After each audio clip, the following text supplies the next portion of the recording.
नमस्कार। उत्तराखंड एक्सप्रेस के इस वक्त के बुलेटिन के साथ मैं हूं अनुपम। प्रदेश की हर छोटी बड़ी खबरों को लेकर के देहरादून से खबर है। सीएम करेंगे युवाओं से संवाद। बीजेपी की यूथ विंग आयोजित करेगा कार्यक्रम। उधम सिंह नगर बीजेपी का कार्यक्रम है। प्रदेश के युवाओं से संवाद करेंगे सीएम धामी। शाम 5 बजे वर्चुअल होगा कार्यक्रम भी। सीएम धामी युवाओं से संवाद करेंगे।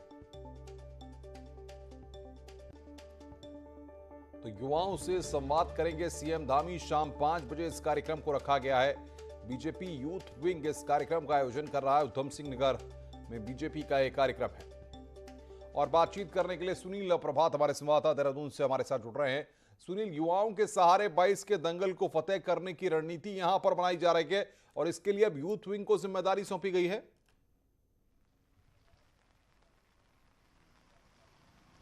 बिल्कुल अनुपम, क्योंकि उत्तराखंड में युवाओं की जो वोटर्स हैं उनकी अच्छी खासी तादाद है और जिस तरह से बीजेपी ने भी नारा दिया है कि यूथ सीएम और 60+ सीट का, तो इसको और आगे ले जाने की एक रणनीति है और एक कवायद है। मुख्यमंत्री ने जिस तरह से यहाँ पर सत्ता संभालते ही युवाओं पर फोकस किया, उनकी पहली कैबिनेट में ये घोषणा कर दी गई थी कि करीब 22 से 23 हज़ार जो विभिन्न विभागों में रिक्त सीट हैं उनको तत्काल भरा जाएगा। अभी हाल ही में मुख्यमंत्री ने ये भी बयान दिया है कि करीब इस साल 1 लाख युवाओं को, 1 लाख लोगों को स्वरोजगार से जोड़ा जाएगा। तो सरकार की पूरी कोशिश है कि युवाओं का ध्यान खींचा जाए और युवा मुख्यमंत्री का जो नारा है उसको ज़मीन तक ले जाया जाए। और इसी के तहत आज युवाओं के साथ संवाद रखा गया है। जो हमें जानकारी मिली है, उधम सिंह नगर बीजेपी की जो यूथ विंग है उसने ये संवाद का कार्यक्रम आयोजित किया है और इससे पूरे प्रदेश के युवा इस संवाद से जुड़ेंगे। और मुख्यमंत्री की ओर से भी ये पहला ऐसा कार्यक्रम होगा जब वो सीधे पब्लिक से,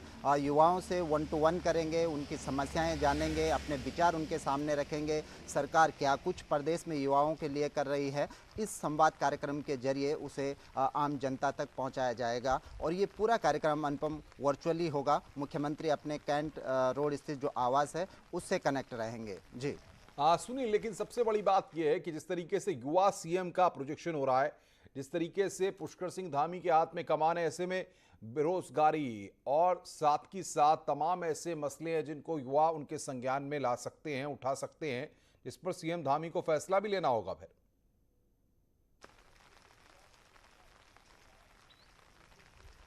बिल्कुल अनुपम, और जिस तरह से आप शुरू से देखेंगे कि सरकार का भी लगातार इस बात पर फोकस रहा है कि उसने अभी तक कितना रोजगार दिया, कितने स्वरोजगार के लिए क्या कुछ सरकार कर रही है। मुख्यमंत्री ने जिस तरह से, हमने पहले भी ये बात बताई कि मुख्यमंत्री ने कहा कि हम अपने कार्यकाल में करीब जो विभिन्न विभागों में जो रिक्तियाँ हैं उनमें करीब 24,000 के आसपास कुल मिलाकर ये रिक्तियाँ हैं, इनको भरने का प्रयास किया जाएगा। और इसके अनुपम अगर धरातल पर देखें तो इसके प्रयास भी हो रहे हैं। लगातार विभिन्न विभागों से उनको कहा गया है कि उनमें कितनी सीटें खाली हैं, यहाँ तक कि बैकलॉग के पद जो जिन पर बरसों से जो रिक्त पड़े हुए हैं उन पर भर्तियाँ नहीं हुई, उनको भी फाइंड आउट किया जा रहा है कि विभिन्न डिपार्टमेंट्स में जो बैकलॉग के पद हैं वो कितने ऐसे पद हैं जो रिक्त पड़े हुए हैं। और कोशिश ये की जा रही है कि सभी विभागों को टारगेट दिया गया है कि जल्द से जल्द ऐसी रिक्तियों को निकाला जाए, उन पर भर्तियाँ शुरू की जाए। और सरकार का एक कोशिश होगी कि 2022 के चुनाव में जब वो मैदान में उतरे तो एक ठोस डेटा के साथ मैदान में उतरे कि उसने अपने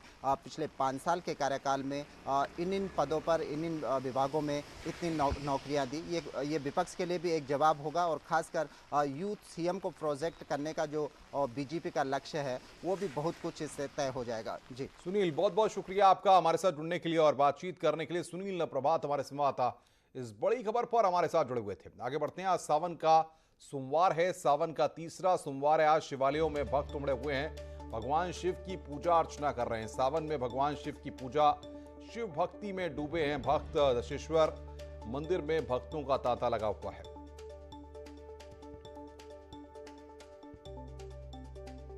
तो आज सावन का तीसरा सोमवार है और भक्त पूरी तरह से भोले बाबा की भक्ति में डूबे हुए हैं। दशेश्वर मंदिर में भक्तों का तांता लगा हुआ है।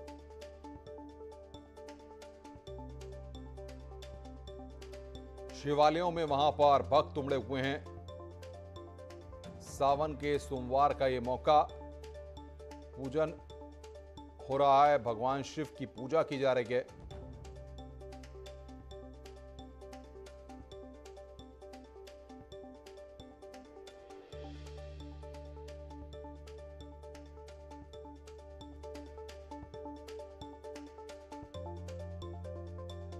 तो सावन में भगवान शिव की पूजा की जा रही है। दशेश्वर मंदिर में भक्तों का तांता लगा हुआ है। बातचीत करने के लिए पुलकित शुक्ला हरिद्वार से हमारे साथ जुड़ रहे हैं। पुलकित, किस तरीके से सावन के तीसरे सोमवार पर पूजा अर्चना हो रही है, क्या तस्वीरें वहां से हैं? आज बिल्कुल सावन महीने का आज तीसरा सोमवार है। जैसा कि हर बार करते हैं, जो शिव भक्त हैं वो सावन के तीसरे सोमवार पर श्रद्धालु जो हैं सभी शिवालयों पर उमड़ रहे हैं। अच्छी खासी भीड़ यहाँ पर बारिश होने के बावजूद भी श्रद्धालुओं की नजर आ रही है। कनखल के दक्षेश्वर महादेव मंदिर पर हम इस वक्त मौजूद हैं और मेरे पीछे की जो तस्वीरें हैं आप देख सकते हैं कि किस तरह से श्रद्धालुओं की लंबी कतारें लगी हुई हैं। मैं दिखाना चाहूँगा कि जिस तरह से श्रद्धालु जो है वो अच्छी खासी संख्या में यहाँ पर रुद्राभिषेक कर रहे हैं, जलाभिषेक कर रहे हैं और अपनी अपनी बारी का इंतजार कर रहे हैं, क्योंकि कोरोना की भी गाइडलाइन फॉलो यहाँ पर करनी है, तो उस वजह से भीड़ यहाँ पर उतनी एक समय में नहीं पहुँच पा रही है। मंदिर प्रबंधन की ओर से जो व्यवस्था बनाई गई है उससे धीरे धीरे लोग यहाँ पर पहुँच रहे हैं और भगवान शिव को जल अर्पण कर रहे हैं, दुग्धाभिषेक उनका कर रहे हैं। क्योंकि ये जो मंदिर है, ये जो दक्षेश्वर महादेव मंदिर है, ये तो हरिद्वार में कई और भी शिवालय हैं, देवालय हैं, लेकिन खासतौर पर यदि दक्षेश्वर महादेव मंदिर की हम बात करते हैं तो इसका एक अपना एक इतिहास है, इसका एक अपना महत्व है, अपनी एक इसकी महिमा है। यही कारण है कि जो शिव भक्त हैं वो दूर दूर से यहाँ पर पहुँचते हैं और भगवान शिव का रुद्राभिषेक करते हैं। कुछ लोगों से पुलकित बात हो पाएगी, अगर जरा कुछ श्रद्धालुओं से अगर आप बात कर पाएं। बिल्कुल, जो श्रद्धालु यहाँ आ रहे हैं मैं उनसे बात करने का प्रयास करता हूँ। माता जी हमारे साथ है। माता जी, ये मंदिर में जो पूजा आज आपने की है, इसका कितना महिमा है इस मंदिर की? मंदिर की क्या महिमा है, इसके मंदिर के बारे में बताइए। तो ये आप मंदिर के बारे में थोड़ा बताइए, किस तरह से पूजा अर्चना की आपने? आप बताइए। मंदिर जी, मंदिर की किस तरह से पूजा अर्चना यहाँ पर कर रहे हैं, क्या मंदिर की महिमा है? अच्छी तरह से पूजा हो रही है। आप क्या तो हाँ, बारिश काफ़ी तेज़ बाहर है, उस कारण यहाँ श्रद्धालु जो है वो फिलहाल बात नहीं कर रहे हैं। मैं और दूसरे श्रद्धालुओं से मैं बिल्कुल पुलकित, आप नजर बना के रखिए, आगे भी हम आपसे अपडेट लेंगे। पुलकित शुक्ला हमारे संवाददाता इस वक्त की बड़ी खबर पर हमें अपडेट दे रहे थे, किस तरीके से सावन के तीसरे सोमवार पर वहां पर भक्तों का जमावड़ा लगा हुआ है। आगे बढ़ते हैं, बड़ी खबर, गंगोत्री हाईवे बंद हो गया है। नगुड़ चिन्याली सोड़ के पास लैंडस्लाइड हुआ है। लैंडस्लाइड के चलते हाईवे बंद है। हाईवे के दोनों तरफ वाहन फंसे हुए हैं। स्थानीय लोगों को नदी से पार कराया गया रास्ता। नगुड़ के पास लगातार लैंडस्लाइड जारी है। तो ये बड़ी खबर इस वक्त की, गंगोत्री हाईवे बंद हो गया है। तस्वीरें हम आपको दिखा रहे हैं किस तरीके से नगुड़ चिन्याली सोड़ के पास वहां पर लैंडस्लाइड हुआ, इसकी वजह से ये हाईवे बंद हो गया है। हाईवे के दोनों तरफ वहां पर वाहन फंसे हुए हैं। लोगों को नदी से पार कराया गया रास्ता। श्रीनगर गढ़वाल के निकट चमधार में 3 दिनों से बंद बद्रीनाथ हाईवे को आखिरकार चौथे दिन खोल दिया गया, लेकिन खतरा अभी भी बना हुआ है। दूसरी तरफ देवप्रयाग के निकट बछेली खाल में भी मलबा आने से बंद हुआ बद्रीनाथ हाईवे को आवाजाही के लिए खोल दिया गया। पीडब्ल्यूडी के लिए सबसे बड़ी मुसीबत यह है कि मशीनों से काम करना मुश्किल हो रहा है, क्योंकि चमधार में पहाड़ी से लगातार चट्टानी मलबा और बोल्डर गिर रहे हैं। फिलहाल हाईवे खुलने से गाड़ियों की आवाजाही शुरू हो गई है। फिलहाल और लेकिन इसका कोई भरोसा नहीं, 10 मिनट बाद, आधे घंटे बाद फिर मलबा आ जाए और जो है ये कब ब्लॉक हो जाए इसका पता नहीं है।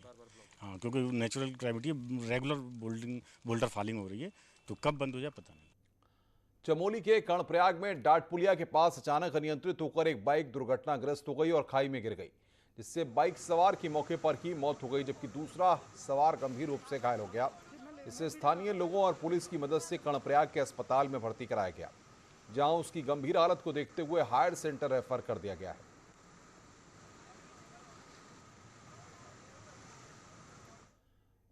नैनीताल में चलती बाइक के ऊपर पहाड़ से मलबा गिरने से एक शख्स की जान पर बनाई। सूचना के बाद मौके पर पहुंची पुलिस ने घायल को उठाकर अस्पताल में भर्ती किया है।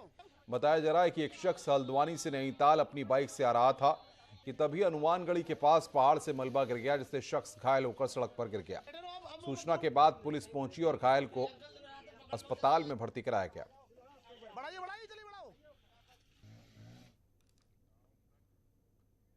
प्रदेश भर में विभिन्न क्षेत्रों में उत्कृष्ट कार्य करने वाली 22 महिलाओं को तिली रोतेली पुरस्कार से सम्मानित किया गया। इस मौके पर सीएम पुष्कर सिंह धामी और मंत्री रेखा आर्या ने प्रशस्ति पत्र और 31,000 की धनराशि दी है। सम्मानित होने वालों में ओलंपियन वंदना कटारिया भी शामिल हैं।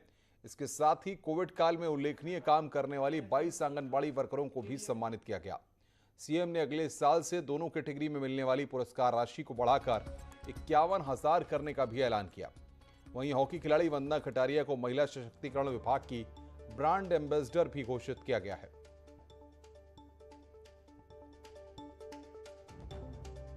विभिन्न क्षेत्रों में और कोरोना के समय में जिन बहनों ने साहसिक काम किया है, लोगों की जान बचाने का काम किया है, अन्य क्षेत्रों में काम किया है, लोगों की सहायता करने का काम किया है, उनके प्रोत्साहन के लिए 23 लोगों को तिलू रौतेली पुरस्कार से सम्मानित किया गया है। और साथ में जो आंगनबाड़ी कार्यकर्ता हैं जिन्होंने विभाग की योजनाओं को छोटे बच्चों तक पहुंचाने का काम किया है, आम जनता सामान्य जनता तक पहुंचाने का काम किया है, गरीब बच्चों के पोषण का काम किया है, उनको भी जो है इसमें सम्मानित किया है। करीब 22 महिलाएं जो है तिलू रौतेली पुरस्कार से सम्मानित हुई हैं और 22 महिलाएं जो है वो आपके आंगनबाड़ी कार्यकर्ती के रूप में सम्मानित हुई हैं।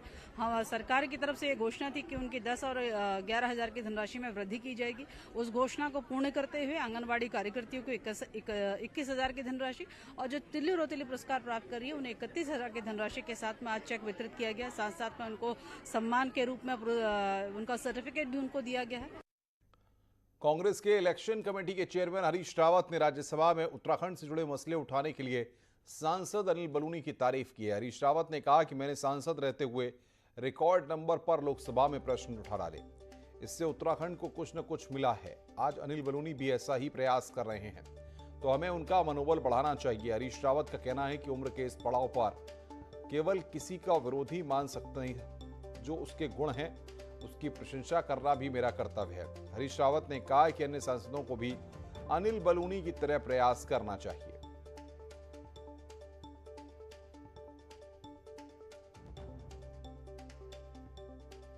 आज जब मैं देखता हूं कि हमारा कोई सांसद,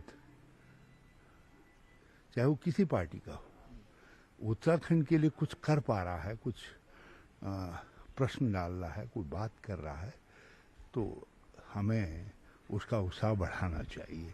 क्योंकि उम्र के इस पड़ाव में मैं केवल किसी को अपना विरोधी नहीं मान सकता। जो उसके गुण हैं, उन गुणों को शाबाशी देना भी मेरा कर्तव्य है। हरीश रावत द्वारा अनिल बलूनी की तारीफ करने पर अपने फेसबुक पोस्ट में उनका आभार जताया गया है और लिखा कि हर सकारात्मक राजनीतिक संवाद का स्वागत किया जाना चाहिए, जो दलीय सीमाओं के बाहर आम जन की पैरवी करता हो। हमारे देश के खूबसूरत लोकतंत्र में ऐसे ही दुर्लभ दृश्य दिख सकते हैं, जब तमाम विरोधाभासों और मतभेदों के बाद भी खुले मंच से सकारात्मक विषय पर एक दूसरे की प्रशंसा, प्रोत्साहन, मनोबल वृद्धि की जाती है और की जानी चाहिए। आदरणीय रावत जी का साधुवाद।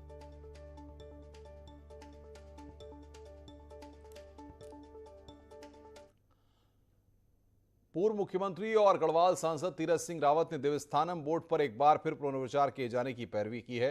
श्रीनगर गढ़वाल में उन्होंने कहा कि तीर्थ पुरोहित और चारों धामों से जुड़े लोगों के साथ बैठकर इस पर गहनता से विचार करना चाहिए। देवस्थान बोर्ड पे पुनर्विचार होना चाहिए और जो वहाँ का समाज है, जो भी है, उन सब के साथ बैठ कर के मिल कर के आगे की रणनीति पॉलिसी क्या होना चाहिए, कैसे इसका स्वरूप बने। खबरें और भी हैं, फिलहाल एक ब्रेक के लिए, ब्रेक के बाद जल्द हाजिर होते हैं।